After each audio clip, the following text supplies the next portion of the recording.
This channel does not promote any violent, harmful, or illegal activities. All content provided by this channel is meant for an educational purpose only. আজ কলকাতার সাত সকালে বন্ধ ক্লাবে বিস্ফোরণে উড়ে গিয়েছে ক্লাবের টিনের চাল। বিস্ফোরণের পর আগুন ভাঙলো পাশের বাড়ির জানলার কাঁচ। মজুত বোমা ফেটেই বিস্ফোরণ দাবি করছেন স্থানীয়রা। একেবারে ঘটনাস্থলে নজর রাখবো।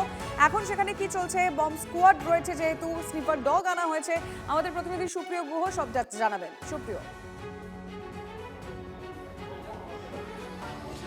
দেখো এখনো বম্ব স্কোয়াডের যারা অফিসিয়ালরা তারা কিন্তু এখনো রয়েছেন। আমার ক্যামেরা পার্সন অমিতকে বলবো একটু দেখানোর জন্য ঠিক যে জায়গাতে বিস্ফোরণ ঘটেছে তার সামনেই কিন্তু বম্ব স্কোয়াডের একজন অফিসিয়াল, তাকে তিনি একেবারে প্রস্তুত রয়েছেন। এবং এর আগেও আমরা যেটা দেখলাম যে বাড়ির ভেতরে বা যে ক্লাবের ভেতরে এই বিস্ফোরণ এদিন সকাল 6টা থেকে 6:15 নাগাদ ঘটেছে, সেই ক্লাবের ভেতর থেকে কিন্তু বেশ কয়েকটি তাজা বোমা ইতিমধ্যেই উদ্ধার হয়েছে এবং সেগুলোকে নিষ্ক্রিয় করার যে প্রক্রিয়া সেটাও কিন্তু সমানভাবে চালানো হচ্ছে। কিন্তু এই বিস্ফোরণের যে ঘটনা, সেই ঘটনাতে যে বোমা বিস্ফোরণ হলো সেই বোমা কোথা থেকে এলো, এটাই কিন্তু এখন সব থেকে বড় প্রশ্ন। চিতপুর থানার যারা পুলিশ আধিকারিক তারাও কিন্তু ঘটনাস্থলে এসে পৌঁছেছেন। গোটা এলাকাটা কর্ডন করে ঘিরে রাখা হয়েছে এবং স্থানীয় যারা বাসিন্দারা রয়েছেন তারা যেমনটা দাবি করছেন যে সকাল 6টা থেকে 6:15 নাগাদ আচমকাই বিকট শব্দে গোটা এলাকা কেঁপে ওঠে এবং স্থানীয় বাসিন্দারা যখন রাস্তায় বেরিয়ে আসেন তারা কিন্তু এই যে শিবশক্তি ক্লাব, একেবারে এই যে দোতলা বাড়ির পরেই যে টিনের চাল দেওয়া যে বাড়িটি, সে তার ভেতর থেকে ধোঁয়া বেরিয়ে আসতে দেখেন, এমনকি আগুন দাউ দাউ করে জ্বলতে দেখেন। এবং তারপরেই প্রথমে দমকলকে খবর দেওয়া হয় এবং স্থানীয় পুলিশকে খবর দেওয়া হয়। পুলিশ এসে পৌঁছয়, পরিস্থিতি সামাল দেওয়ার চেষ্টা করে এবং ইতিমধ্যেই বম্ব স্কোয়াড এসে পৌঁছেছে এবং ভেতর থেকে কিন্তু বেশ কয়েকটি বোমা ইতিমধ্যেই উদ্ধার হয়েছে, এমনটাও কিন্তু আমরা পুলিশ সূত্রে জানতে পারছি। কিন্তু এই যে বোমা, সেই বোমা কোথা থেকে এলো, কিভাবে এলো, কে বা কারা রেখে দিয়ে গেল, কারণ স্থানীয় যারা বাসিন্দা রয়েছেন বা এই ক্লাবের যারা কর্মকর্তা রয়েছেন তারা কিন্তু যেমনটা দাবি করছেন যে দীর্ঘ বেশ কয়েক মাস ধরেই কিন্তু এই ক্লাবটি বন্ধ অবস্থাতে ছিল, ক্লাবে কারোর কোনো রকম যাতায়াত ছিল না। সেই জায়গা থেকে বাইরে থেকে কেউ কোনোভাবে এই সমস্ত বোমাগুলো বা বিস্ফোরকগুলো এনে মজুত করে রেখেছিল কিনা, সেটাই কিন্তু এখন সবথেকে বড় প্রশ্ন বা তদন্তের বিষয়। কিন্তু আচমকাই এই যে মজুত রাখা যে বিস্ফোরক বা বোমা, সেগুলো বিস্ফোরণ কেন ঘটলো সেটাও কিন্তু একটা তদন্ত সাপেক্ষ বিষয়। এর পেছনে কোনো রকম কোনো রহস্য রয়েছে কিনা সেটাও যদিও সময়ের সঙ্গে সঙ্গে স্পষ্ট হবে। ইতিমধ্যেই পরিস্থিতি সামাল দেওয়ার জন্য আর কোথাও কোনো রকম বিস্ফোরক বা বোমা মজুত রাখা আছে কিনা সেটাই কিন্তু বম্ব স্কোয়াডের যারা আমরা দেখতে পাচ্ছি, বম্ব ডিসপোজাল স্কোয়াডের যারা আধিকারিকরা রয়েছেন তারা দেখছেন। গোটা এলাকাটা কর্ডন করে রাখা হয়েছে। এই যে বন্ধ ক্লাব যার ভেতরে বিস্ফোরণ ঘটেছিল, সেই ক্লাবের ভেতরে কিন্তু এই মুহূর্তে কাউকেও যাওয়ার অনুমতি দেওয়া হচ্ছে না। একজন স্থানীয় বাসিন্দা রয়েছেন, তিনি সকাল থেকে এখানে রয়েছেন, একেবারে প্রতিবেশী, তার সঙ্গে একটু কথা বলবো। দিদি, আপনার কাছ থেকে একটু জানতে চাইবো, বিস্ফোরণের শব্দ যখন শুনলেন আপনারা রাস্তায় বেরিয়ে এসে কি দেখতে পাবেন? আমরা প্রথমে রাস্তায় বেরোনি, আমার পেছনের বাড়িটাই আমাদের। আমরা সকালবেলা এরকম একটা আওয়াজে ঘুম ভেঙেছে, আমরা ভেবেছি এই বাড়িটা হয়তো ভাঙছে, কদিন ধরেই প্রমোটিংয়ের জন্য বাড়িটা ভাঙছিল, তো আমরা ভেবেছি ভাঙছে। তারপর বেরিয়ে এসে আমার হাজব্যান্ড দেখছে আগুন জ্বলছে। ও প্রথমে বলছে কিছু একটা বাস্ট হয়েছে, আগুন জ্বলছে। আর আমার একটা পোষ্য আছে, সে ভীষণ চিৎকার করছে। শব্দটা কি বিকট শব্দ? বিকট আমরা দুবার পেয়েছি। তার আগে থেকে আমার পোষ্য চেল্লাচ্ছে, মানে ও হয়তো আগে একটা পেয়েছে। দুবার বিকট, মানে আমার একটা ছোট বাচ্চা, সেও পর্যন্ত কেঁপে উঠেছে, এতটাই বিকট। আমরা বেরিয়ে দেখছি আগুন জ্বলছে, তো আমরা ওখান থেকে দেখা যাচ্ছে আগুনটা জ্বলছে। এই বাড়ি থেকে 20-25 বালতি জল ঢেলে আগুনটা কোনো মতে নিয়ন্ত্রণে আনা গেছে। তবে অবশ্যই কথা বলে আমি আসবো তোমার কাছে আবারও, কারণ এই নিয়ে রাজনৈতিক মহলে কি মনে করছেন জানার চেষ্টা করবো। এই মুহূর্তে বিজেপি নেতা দিলীপ ঘোষ আমাদের সঙ্গে রয়েছেন। দিলীপ বাবু, পাইক পাড়ায় সেখানে একটি ক্লাব যেটা দীর্ঘদিন ধরে বন্ধ ছিল, সেখানে বিস্ফোরণ, স্থানীয়রা বলছেন বোমা বিস্ফোরণই হয়েছে। ইতিমধ্যেই বেশ কিছু বোমা উদ্ধারও করেছে বম্ব স্কোয়াড। আপনি বিষয়টি কিভাবে দেখছেন? দেখুন, পশ্চিমবঙ্গ খালি একটা ক্লাব নয়, সারা পশ্চিমবঙ্গ জুড়ে বোম বন্দুকের কারখানা আর মজুদদার হয়ে গেছে। কলকাতার বুকে বোমা ফাটছে, বন্দুক ধরা পড়ছে, জেলায় জেলায় বোমা ফাটছে, জেলায় ড্রেনেতে বোমা পড়ে আছে, স্কুলের মাঠে পড়ে আছে, শৌচালয়ের ভিতরে বোমার বস্তা পাওয়া যাচ্ছে, বাচ্চারা খেলতে গিয়ে আহত হয়ে হাত পা উড়ে যাচ্ছে। কোথাও কোনো আইন শৃঙ্খলা নেই, পুলিশের কোনো উপস্থিতি নেই। এই বিস্ফোরণ হওয়ার ফলে ওই যে এলাকার লোক ভয়ের মধ্যে, কদিন তো ঘুমোতেই পারবে না রাত্রে। এরকম বহু পরিত্যক্ত জায়গা আছে যেগুলোকে ব্যবহার করা হচ্ছে বোমা মজুত করার জন্য। আমার মনে হয় ইলেকশনকে রক্তাক্ত করা, মানুষকে ভয় দেখিয়ে ভোটে জেতার যে চেষ্টা টিএমসির, তারই প্রস্তুতি চলছে। হঠাৎ ঘটে যাচ্ছে, তো এগুলো খবর হচ্ছে। তা না হলে এই ধরনের বহু জায়গায় অস্ত্র এবং বোমা মজুত হচ্ছে। পশ্চিমবাংলার নির্বাচনটা কোন পর্যায়ে পৌঁছবে এটা এখন চিন্তার বিষয়। আপনাকে অনেক ধন্যবাদ। দিলীপ ঘোষের সঙ্গে আমরা কথা বললাম। চলে যাব আমাদের রিপোর্টার সুপ্রিয়র কাছে আবারও, কারণ সুপ্রিয় একেবারে স্পট থেকে ছবিটা তুলে ধরছে। সৌভিক আমাদের অপর প্রতিনিধিও সেখানে রয়েছে। সুপ্রিয়, একটু আগে স্থানীয়দের সঙ্গে যখন কথা বলছিলে, তারা একটা অভিযোগ করছিল যে যখন তারা বিস্ফোরণের পর কাছাকাছি যায়, মানে আগুনটা নেভাতে সক্ষম হয়, তার পরবর্তীতে পিছন দিকে দেওয়ালটা ভাঙা ছিল। সেই বিষয়টা কেন? দেখো, বেশ কিছু অভিযোগ ইতিমধ্যেই সামনে উঠে আসছে যে এর মধ্যে বাইরের কারুর কোনো রকম ইনভলভমেন্ট থাকতে পারে, এমনটাই মনে করছেন স্থানীয় বাসিন্দারা। আর সেই বিষয়টাকে সামনে রেখে তারা বেশ কিছু বিষয় ইতিমধ্যেই প্রত্যক্ষ করেছেন, সেই অভিযোগগুলোকেও সামনে তুলে ধরার চেষ্টা করেছেন। তবে গোটাটাই কিন্তু তদন্ত সাপেক্ষ। এই যে ক্লাবের ভিতরে বিস্ফোরণ ঘটেছে, স্থানীয় বাসিন্দারা যেমনটা দাবি করছেন, ক্লাবের পেছনের দিকের একটি দেওয়াল রয়েছে, সেই দেওয়ালের কিছুটা অংশ তারা ভাঙা অবস্থাতে দেখেছে এবং সেখান থেকেই তারা যেটা অনুমান করছেন, বাইরে থেকে কেউ বা কারা এই দেওয়ালের ভাঙা অংশ দিয়ে ভেতরে প্রবেশ করে এবং ক্লাবের ভেতরে বেশ কিছু বোমা বা বিস্ফোরক সেগুলোকে মজুত করে রাখে এবং আজ সকালে আচমকাই সেটা বিস্ফোরণ ঘটে। এবং সেই বিস্ফোরণ ঘটাটা কি গোটাটাই আচমকা, নাকি বিস্ফোরণটা ঘটানো হয়েছে কোনোভাবে, সেটাও কিন্তু তদন্ত সাপেক্ষ বিষয়। অর্থাৎ কোনোভাবে যে এই ক্লাব বা ক্লাবের সঙ্গে যে জায়গা, খুবই অল্প কয়েক কাঠা জায়গা, সেই জায়গা দখল করার জন্যেই এই ধরনের একটা ঘটনা কিনা, সেটাও কিন্তু তদন্ত সাপেক্ষ বিষয়। তবে স্বাভাবিকভাবেই এদিনের এই বিস্ফোরণের ফলে স্থানীয় যারা বাসিন্দারা রয়েছেন তারা কিন্তু যথেষ্ট আতঙ্কের মধ্যে রয়েছেন। একেবারে জনবহুল এলাকা, দুদিকেই দেখতে পাচ্ছ পরপর সমস্ত বাড়ি রয়েছে।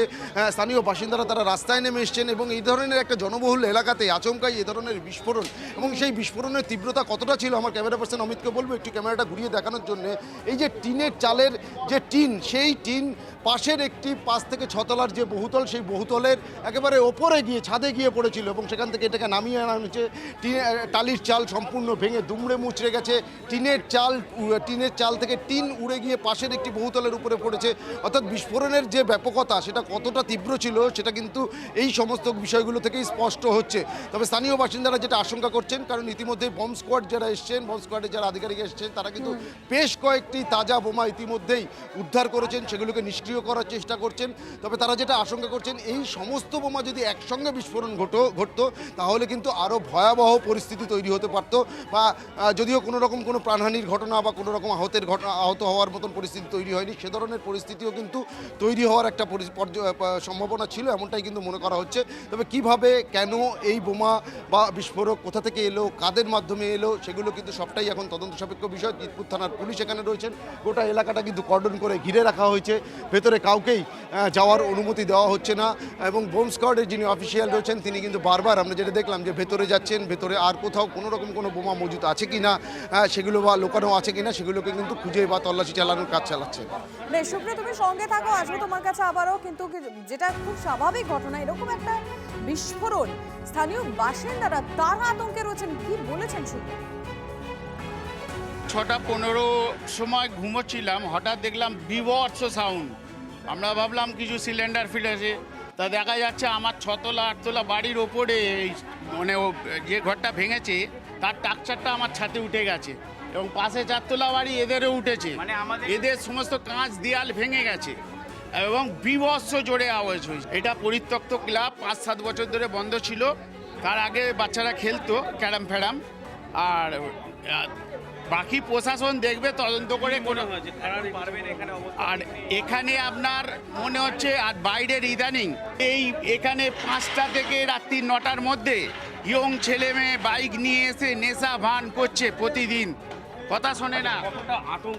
আতঙ্কে বলতে আমরা তখন 6:10 বাজে বোমের আওয়াজে জীবনে প্রথমবার আমাদের ঘুম ভেঙেছে। আমরা খুবই আতঙ্কিত। এখানে বোমের আওয়াজে সকালে ঘুম ভেঙেছে। আমরা পাশের বাড়ি উঠে বেরিয়ে দেখি ওখানে দাউ দাউ করে আগুন জ্বলছে। এই ক্লাবটা কি পরিত্যক্ত অবস্থা ছিল? না, ক্লাব অনেক দিন ধরে, আমরা লাস্ট 5 বছরে দেখছি ক্লাবে কোনো অ্যাক্টিভিটি নেই, দরজা বন্ধই থাকে। হ্যাঁ, 5-7 বছর হবে দরজা বন্ধ, কেউ আসা যাওয়া কোনো নেই। যখন আমরা জল দিয়ে নেভাচ্ছি, নেভাতে নেমে দেখি এত বড় বড় বোমা। আমরা দেখে আতঙ্কে সবাই নেভাবো যে পালিয়ে গেছি।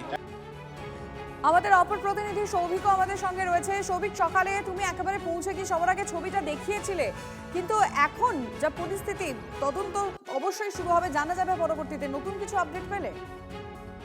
দেখো, তোমাকে জানিয়ে রাখি, অবশ্যই দুষ্কৃতীদের কাজ এবং স্থানীয় মানুষজন কিন্তু তেমনটাই বলছেন। একটি ক্লাব, যে ক্লাবটা পরিত্যক্ত অবস্থায় অনেকদিন ধরেই পড়েছিল এবং সেখানে কে বা কারা বোম মজুত করলো এবং যেটা ক্লাবের যিনি সেক্রেটারি তিনি যেটা যেমনটা জানাচ্ছেন যে যেহেতু ক্লাবের দরজা সামনে থেকে বন্ধ, কিন্তু পিছন দিকে দেওয়াল ভেঙে কেউ বা কারা ঢুকে সেখানে বোমা রেখেছে এবং তারপরেই আজকে বিস্ফোরণ। কি কারণে এই ঘটনা ঘটানো হলো সেটা নিয়ে কিন্তু এখনো পরিষ্কার নয়, ধোঁয়াশা তৈরি হয়েছে। এলাকার যে সিসিটিভি ফুটেজ সেই সিসিটিভি ফুটেজ খতিয়ে দেখা হচ্ছে।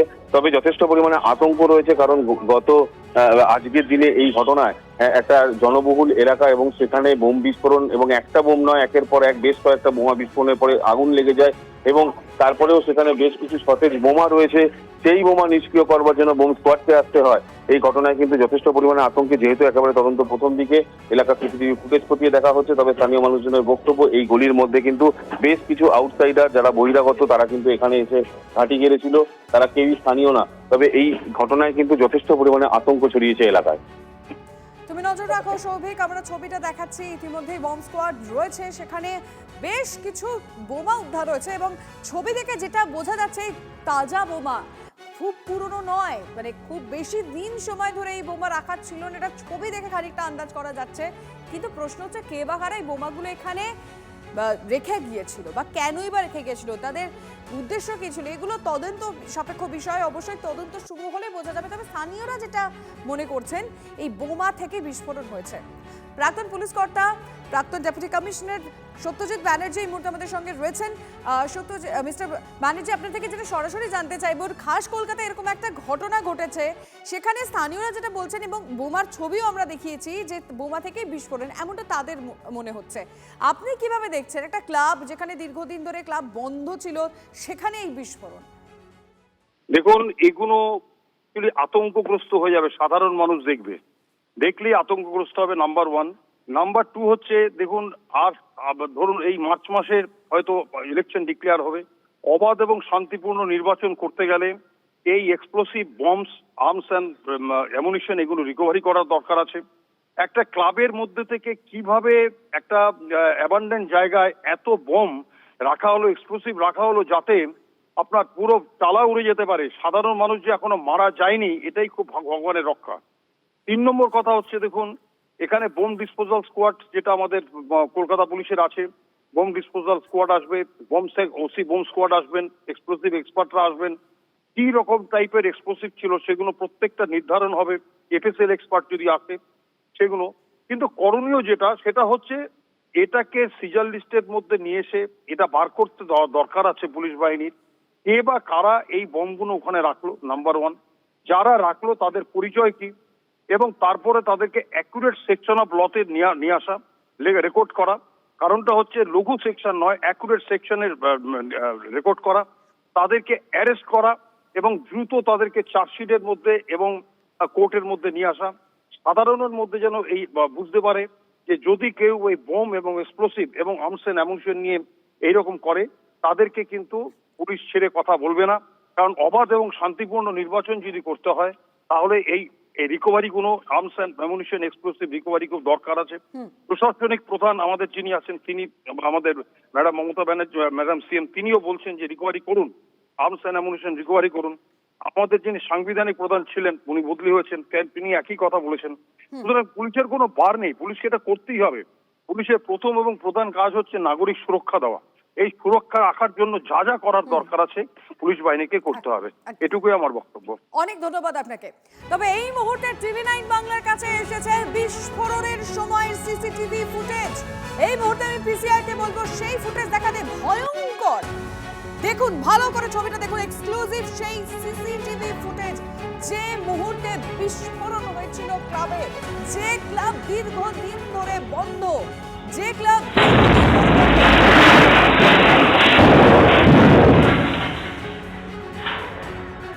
আরো একবার চালাতে বলবো পিসিআর কে।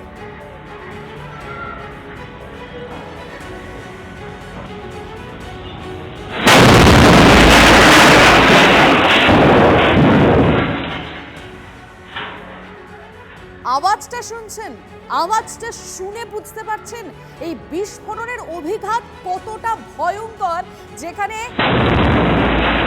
এই ক্লাবের যে টিনের চাল তা ছিটকে গিয়ে পড়েছে প্রায় 6-7 তলা এক বহুতল, তাদের সেই ফ্ল্যাটের ছাদে, সেই বহুতলের ছাদে পৌঁছে যায় এই ক্লাবের টিন চাল।